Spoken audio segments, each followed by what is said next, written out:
We're on Daf Yudam and Beis on the top line. Rabbi Yehuda Shari Lemishkal Tufrei Lechamra Derech. Rabbi Yehuda was Mekil, and we had discussed something about trimming the hooves of a donkey that runs the mill, runs around and pushes the mill. And Rabbi Yehuda was Mekil. Not only was he Mekil on trimming the hooves, which would enhance the ability of the donkey to grind the flour that we need for yontif, for the Moed, but not only that, he was matir even le'ukme rechaya. And le'ukme rechaya means basically to set up the stones for the mill. So it's not, he's not starting from scratch to create a mill, but you need two millstones, and he's allowed to set up these two millstones, le'ukme, which is to set up. And Rashi says that he places one millstone on top of the other. And the Mishnah allows setting up millstones to assemble it. So we're not actually manufacturing it from zilch, but in the next case, he says that Rabbi Yehuda was lenient even ulemivne amas rechaya. Okay, so once again, he's not building the mill from scratch. Maybe that would be excessive exertion, tircha yisera, but he is building a frame for the mill. And this was an enclosure where the mills would turn around, but they were enclosed in some sort of a barrel. Ulemivne Uriah.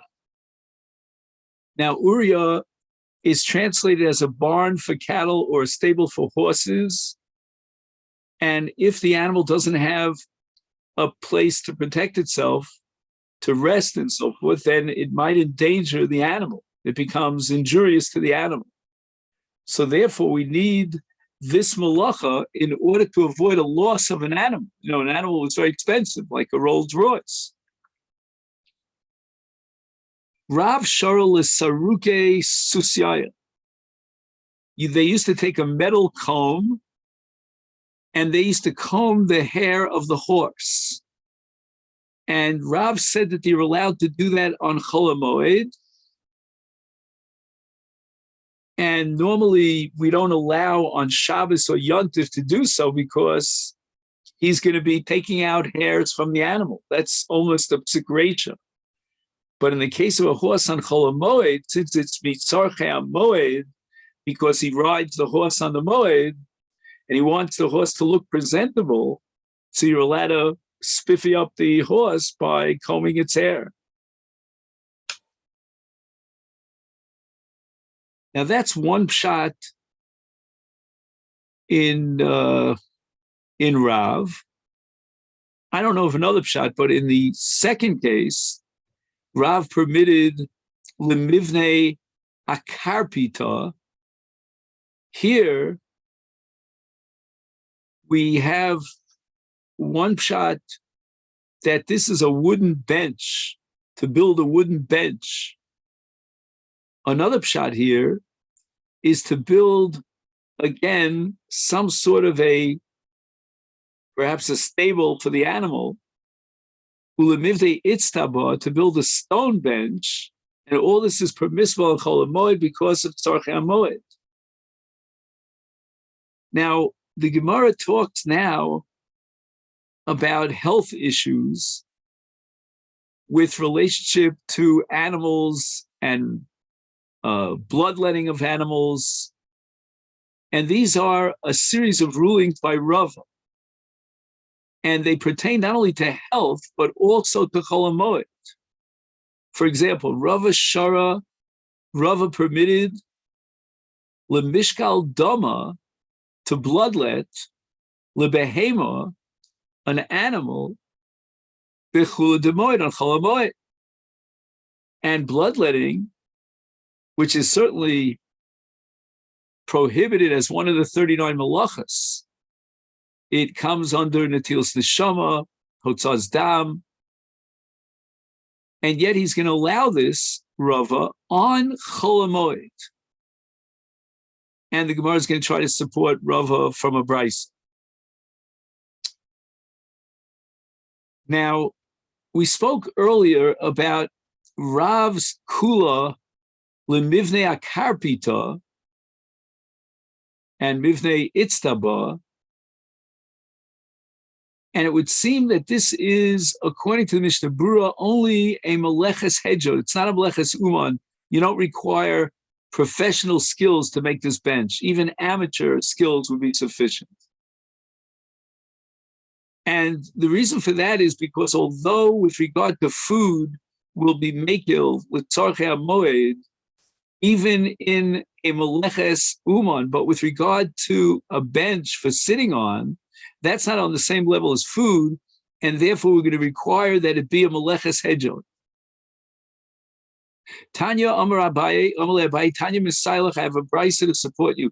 Mekizin dam lebehema.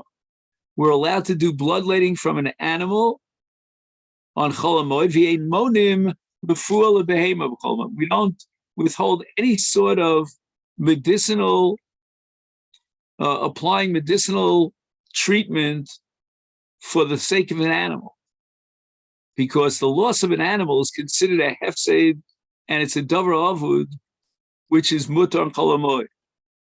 Furthermore, Rava Shara lekaskuse kirmi. Again, there's a lot of Aramaic here, because we're getting into the nitty-gritty details of what you're allowed to do on Chol HaMoed, what you're not. So now we're talking about pressing clothing, otherwise known in Hebrew as gihutz. And when you have certain materials that are made of more sophisticated, the garments that are made of more sophisticated materials, it's called a krum because it's very thin.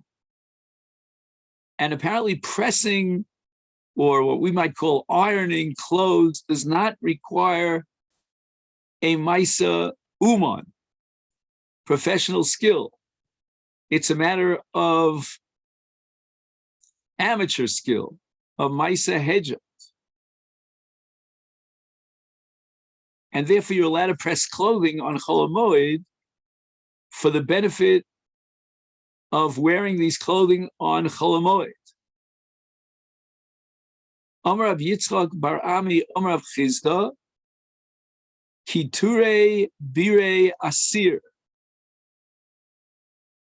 My time of Maisa Uman. So even though pressing or ironing is not called a Maisa Uman, it's a Maisa Hedjot, but Kiture Bire is a Maisa Uman. Now, what is this all about? He says that we're talking about pleating, P-L-E-A-T, pleating a sleeve. So we're talking about something that requires a Maisa Uman, and even if it's Tzarchei HaMoed, it's prohibited. Then we get back to Rava. Amar Rava, man de misakel ara. So he removes obstacles from the land. Let's say, for example, there are mounds of earth in a field, and he's allowed to remove them on Chol HaMoed. Now, with regard to what we discussed until now, we had Rava being Mekil. Now we're beginning to enter into a different kind of a kula of Rava, and that's improving land or providing some other need. And there's a discussion about this in another sugya in Baba Basra Daf Nun Dalit. Shmuel discusses these situations, whether the action is allowed or not. So, for example, he was talking in the context of improving the land as a Masechet Kinyan to demonstrate that you acquired ownership over the land. And that's a Masechet Kinyan to improve the land. And here Rav is discussing the same situation of improving the land, whether it's permitted on Chol HaMoed or not as far as Kinyanim is concerned. If he intended to improve the land, then it's going to be forbidden on Chol HaMoed, which would have made it into a Kinyan as far as Karka is concerned. But if he is not intending to improve the land, but other purposes to provide for a festival need, then Rav was making. And that's what it says over here. Adaiti the Beibari. If he wants to create a threshing floor, and therefore he's going to be able to thresh his grain on Chol Moed, that makes it into Tzarchei Moed. Shari, it's mutter.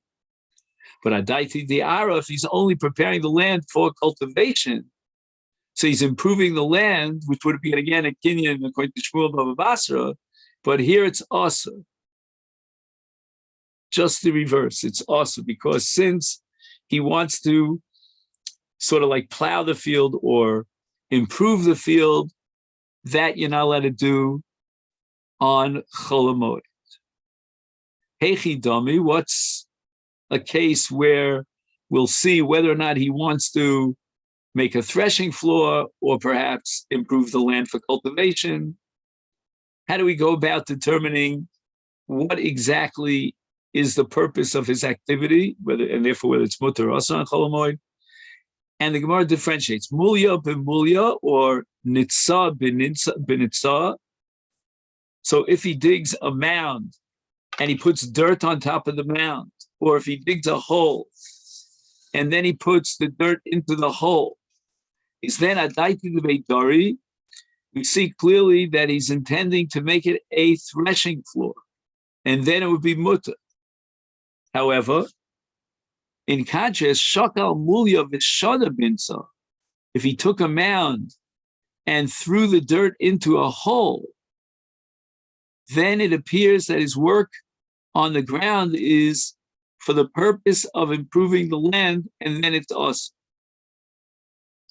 So if one took dirt from the top of a mound and he placed it next to what remains on the mound, creating in effect a level, lower and wider mound, then it's apparent that he only means to level a small area of the field for purposes of threshing, and he's going to prepare a small amount of wheat, which he needs for Yont.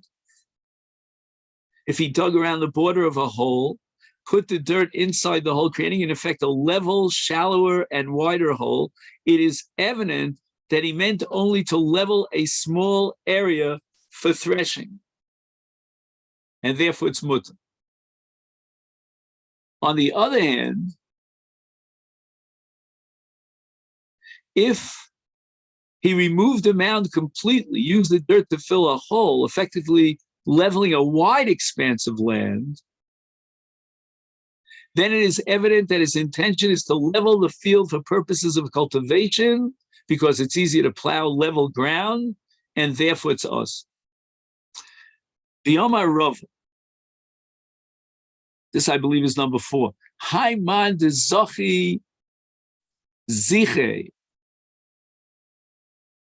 Adaiti de Tzive Shari, Adaiti de Ara Asur. So he's got weeds and twigs, all sorts of debris in a parcel of land. He wants to clear it off. If he clears it for the purpose of gathering wood for fuel, that's mutter, because he needs to feed his fire.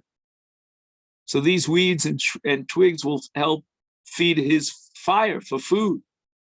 But if he's clearing it for the intention of improving the land for cultivation, it's also hechi dami. How do we determine what his intention is? Shakil ravavevach shavik zutre adaiti ditzive.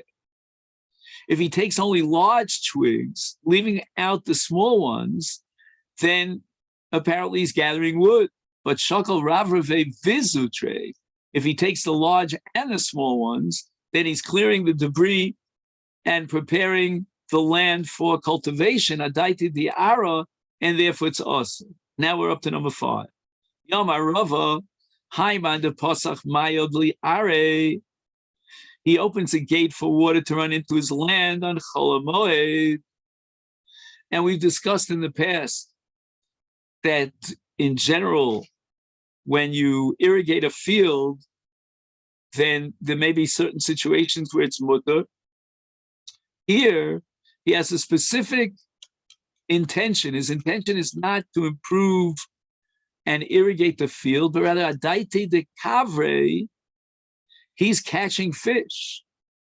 And he wants to eat these fish on Yontif. Again, later on we'll see, is he gathering together too much fish that it's not even possible to eat that volume of fish? But in any event, he has this intention to bring river water that has fish in it, put it into a deep pit, let the water drain out into the field, leaving the fish behind inside this depressed area.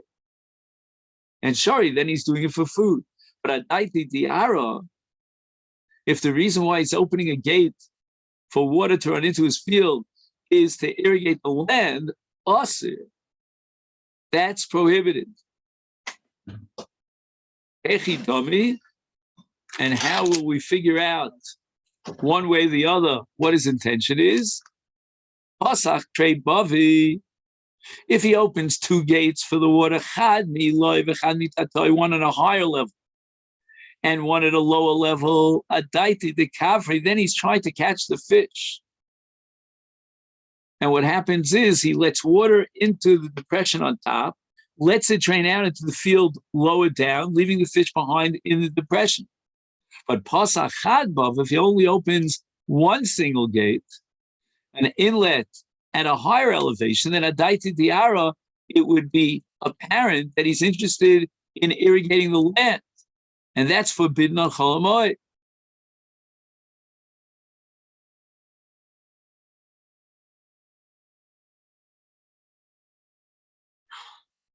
He says basically in this case, he's going to allow the water to accumulate in the depression until it overflows, spreading out over the entire field. Whereas in the case of two gates, the field is watered only in the place where the water drains out of the depression. And there he's obviously trying to catch the fish. In the last case, it's also, even though a portion of the field is inevitably watered,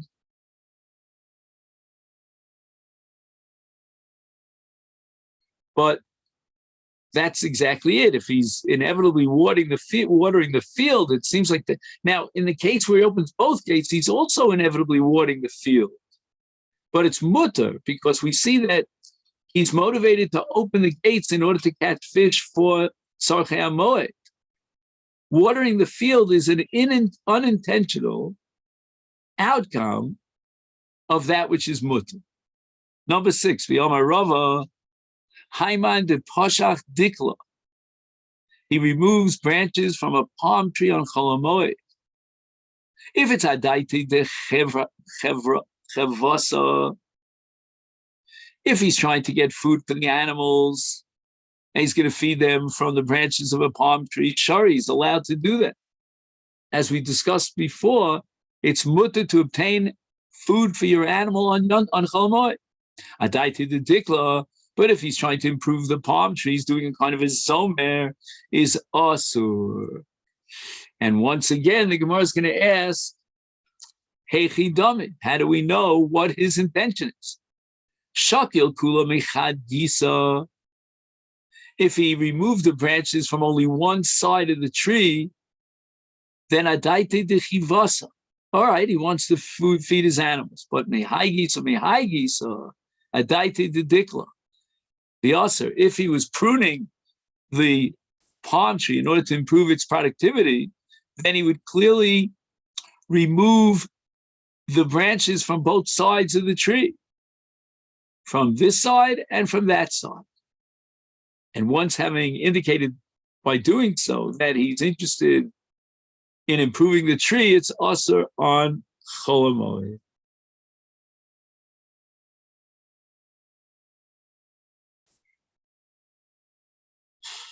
Now, which branches is he taking off the tree if he's taking from both sides and he's zomer? The answer is there are dry branches. The Amar Rava, number 7, Hani Tamre Tuchlone. So we're talking about unripe dates. Migzerinu Shari. But Mitzaininu Asir. Maitzinu Asir.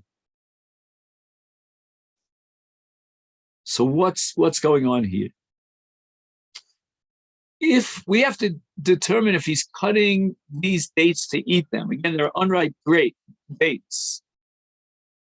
If it's for the purpose of eating them, maybe he'll wait a few hours until they mature, because right now they're unripe. Then it's mutter, because he's preparing it for food. But if he's pressing these dates under weights, that's something else. He's drying these dates and he puts them under weights to extract their liquid so they should not become wormy in the interim. And Rava prohibits pressing the dates on Chol Moed because he's obviously interested in preparing these dates for use after Yontif, after the Moed. He's making them, he's preparing them to become dried fruits.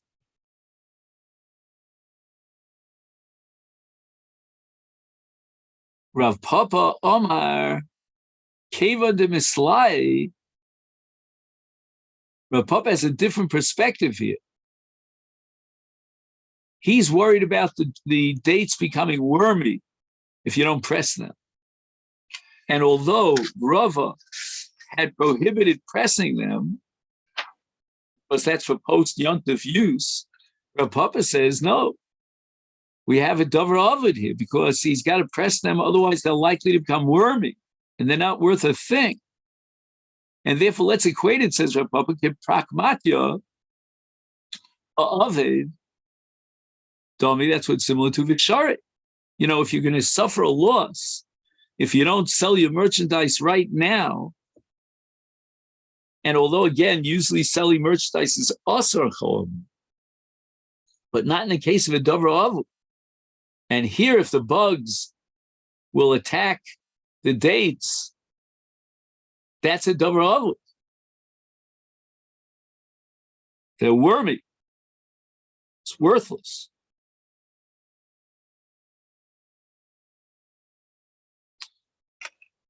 It's interesting that the Gemara uses the language kiprakmatya ha'avud dami v'shari. It doesn't just say prakmat davar avud. You know? Maybe the Gemara is trying to say that even if it's a small monetary loss, it's still permissible.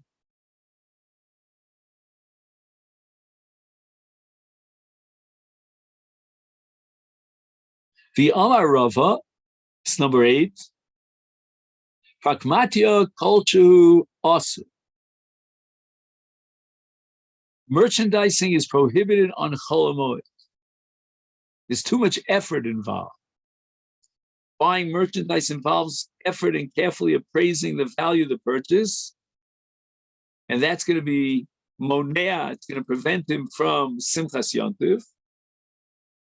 Also, sometimes he might overpay and he'll be distressed about that. But minor buying and selling would have been permitted.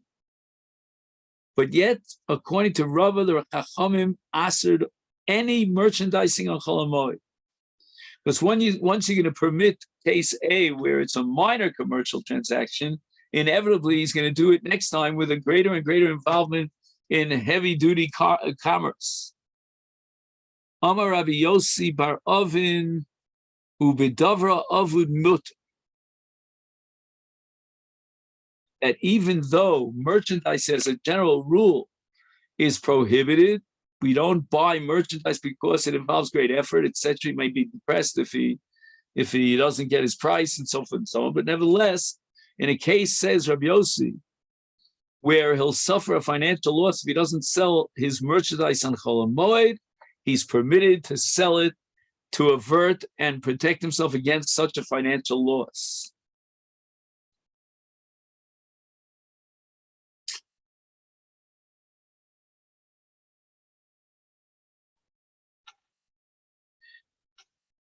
So this sugya seems to indicate, at least the way we presented it in the name of Rashi, actually, that when we talk about davar ovid, it means a loss of potential profit. That itself qualifies as a davar ovid. Now, if we compare that to the Gemara back on the phase, that the kulos in a case of irretrievable loss apply only to threatened loss of capital, but not the loss of potential profit. Now, how do we reconcile that with our Gemara here, which seems to assume that even loss of potential profit is considered a davar avud?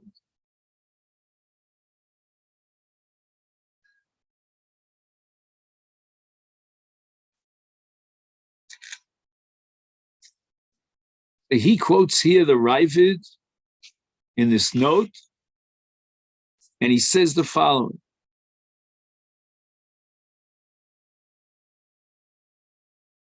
Where one seeks to permit the performance of actual labor, then we're going to be machmir back on the base if it's only to lose potential profit, which is called reva. However, if we're talking about selling merchandise where there's no actual physical labor, just it's unnecessary, the rabbis were more lenient with regard to commerce, permitting it even to forestall a mere loss of potential profit. Minias reva. Tosfos disagrees with this shita. Divar masel ubedova. Tosfos says, "V'yafsid min hakeren, aval im lo yafsid min hakeren el shelo yarviach, ein zeh choshev davar av." Very important, Tosfos. Ravina havileahu iska. Ravina was involved in certain merchandise. He was doing business. He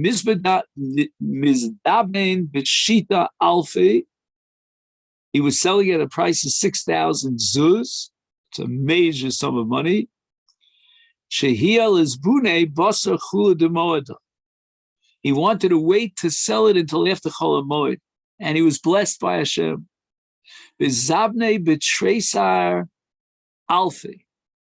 And it sold for 12,000 zuz. Waited to sell it till after Chol. So basically, Derech HaTeva really risked losing a substantial amount of money. Ravina avimasik zuze b'bnei akra d'shanvasa. Ravina had a claim against the people of Shanvasa. Also, Lakami Deravasi, Amalei, Maule Mezel Ha'idna Layu. Am I allowed to go today, Chol Moed, and demand payment? Amalei Rav Ashi replies to Ravina, Kaven Ha'idna Hu de Mishtachas Lahu. The Yomi Achrini lo meshchachaslu ki prakmatio de avidami v'shari. You can find them today. You can collect them your money today. On another day, maybe you won't be able to find it. It's therefore this is a case of a davar avud, of malacha, like prakmatio ha'avid, and therefore it's mutter. Anya nami gabi avodah zarki I gavna. We have an analogous ruling with regard to avodah zarah, olchim, which means it's permissible. Liyarid shel akum. Okay, we're now on the top of Daf Yud Aleph. It means there's a marketplace and a fair in which the Ovdei Kocham Mazos are selling merchandise, and you're allowed to participate in that fair.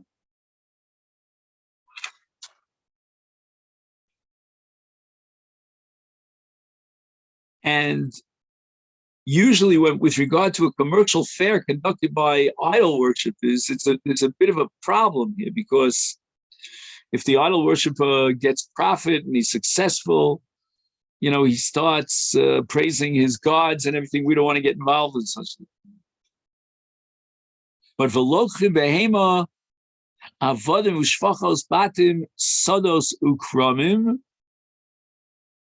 V'kosev umala barchos shalahem mipnei shu kematzil miyodna.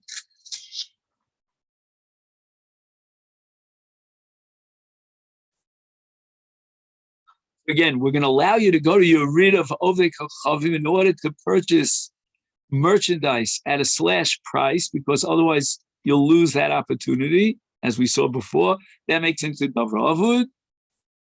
And you're allowed to purchase animals, slaves, shvachos, batim, sodos, kromim, the kosev umalabar choshalahem.